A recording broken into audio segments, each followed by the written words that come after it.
मती बाब नंबर 14। उस वक्त गुलेल के हुक्मरान हेरोदेस को ईसा के बारे में इत्तला मिली। इस पर उसने अपने दरबारियों से कहा, ये यहया बपतिस्मा देने वाला है जो मुर्दों में से जी उठा है, इसलिए उसकी मौजज़ाना ताकतें इसमें नजर आती है। वजह यह थी कि हेरोदेस ने यहया को गिरफ्तार करके जेल में डाला था। ये हेरोदियास की खातिर हुआ था जो पहले हेरोदेस के भाई फिलिप्स की बीवी थी। यहया ने हेरोदेस को बताया था, हेरोदियास से तेरी शादी नाजायज है। हेरोदेस यहया को कत्ल करना चाहता था, लेकिन अवाम से डरता था क्योंकि वो उसे नबी समझते थे। हेरोदेस की सालगिरह के मौके पर हेरोदियास की बेटी उनके सामने नाची। हेरोदेस को उसका नाचना इतना पसंद आया कि उसने कसम खाकर उससे वादा किया, जो भी तू मांगेगी मैं तुझे दूंगा। अपनी माँ के सिखाने पर बेटी ने कहा, मुझे यहया बपतिस्मा देने वाले का सर थाल में मंगवा दे। ये सुनकर बादशाह को दुख हुआ, लेकिन अपनी कसमों और मेहमानों की मौजूदगी की वजह से उसने उसे देने का हुक्म दे दिया। चुनाचे यहया का सर कलम कर दिया गया, फिर थाल में रखकर अंदर लाया गया और लड़की को दे दिया गया। लड़की उसे अपनी माँ के पास ले गई। बाद में यहया के शागिर्द आए और उसकी लाश लेकर उसे दफनाया। फिर वो ईसा के पास गए और उसे इतला दी।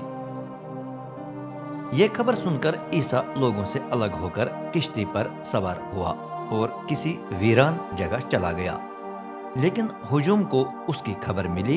लोग पैदल चलकर शहरों से निकल आए और उसके पीछे लग गए। जब ईसा ने किश्ती पर से उतरकर बड़े हुजूम को देखा तो उसे लोगों पर बड़ा तरस आया। वहीं उसने उनके मरीजों को शफा दी। जब दिन ढलने लगा तो उसके शागिर्द उसके पास आए और कहा, यह जगह वीरान है और दिन ढलने लगा है, इनको रुखसत कर दे ताकि ये इर्द गिर्द के देहातों में जाकर खाने के लिए कुछ खरीद ले। ईसा ने जवाब दिया, इन्हें जाने की जरूरत नहीं, तुम खुद इन्हें खाने को दो। उन्होंने जवाब दिया, हमारे पास सिर्फ 5 रोटियां और 2 मछलियां हैं। उसने कहा, उन्हें यहाँ मेरे पास ले आओ, और लोगों को घास पर बैठने का हुक्म दिया। ईसा ने उन 5 रोटियों और 2 मछलियों को लेकर आसमान की तरफ देखा और शुक्रगुजारी की दुआ की। फिर उसने रोटियों को तोड़ तोड़ कर शागिर्दों को दिया और शागिर्दों ने ये रोटियां लोगों में तकसीम कर दी। सब ने जी भर कर खाया। जब शागिर्दों ने बचे हुए टुकड़े जमा किए तो 12 टोकरे भर गए। ख्वातीन और बच्चों के अलावा खाने वाले तकरीबन 5000 मर्द थे। इसके ऐन बाद ईसा ने शागिर्दों को मजबूर किया कि वो किश्ती पर सवार होकर आगे निकलें और झील के पार चले जाएं। इतने में वो हुजूम को रुखसत करना चाहता था। उन्हें खैरबाद कहने के बाद वो दुआ करने के लिए अकेला पहाड़ पर चढ़ गया। शाम के वक्त वो वहां अकेला था, जबकि किश्ती किनारे से काफी दूर हो गई थी। लहरें किश्ती को बहुत तंग कर रही थी क्योंकि हवा उसके खिलाफ चल रही थी। तकरीबन 3 बजे रात के वक्त ईसा पानी पर चलते हुए उनके पास आया। जब शागिर्दों ने उसे झील की सतह पर चलते हुए देखा तो उन्होंने दहशत खाई। ये कोई भूत है, उन्होंने कहा और डर के मारे चीखे मारने लगे।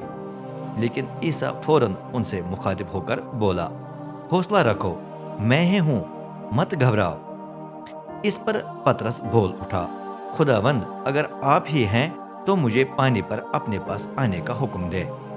ईसा ने जवाब दिया, आ। पतरस किश्ती पर से उतरकर पानी पर चलते चलते ईसा की तरफ बढ़ने लगा।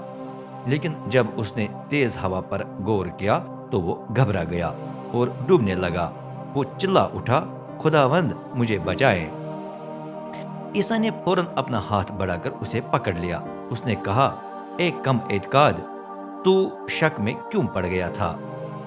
दोनों किश्ती पर सवार हुए तो हवा थम गई।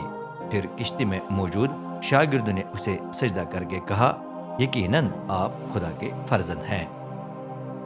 جھیل کو پار کر کے وہ گنیسرت شہر کے پاس پہنچ گئے۔ جب اس جگہ کے لوگوں نے عیسیٰ کو پہچان لیا تو انہوں نے ارد گرد کے پورے علاقے میں اس کی خبر پھیلائی۔ انہوں نے اپنے تمام مریضوں کو اس کے پاس لا کر اس سے منت کی کہ وہ انہیں صرف اپنے لباس کے دامن کو چھونے دے، اور جس نے بھی اسے چھوا اسے شفا ملی۔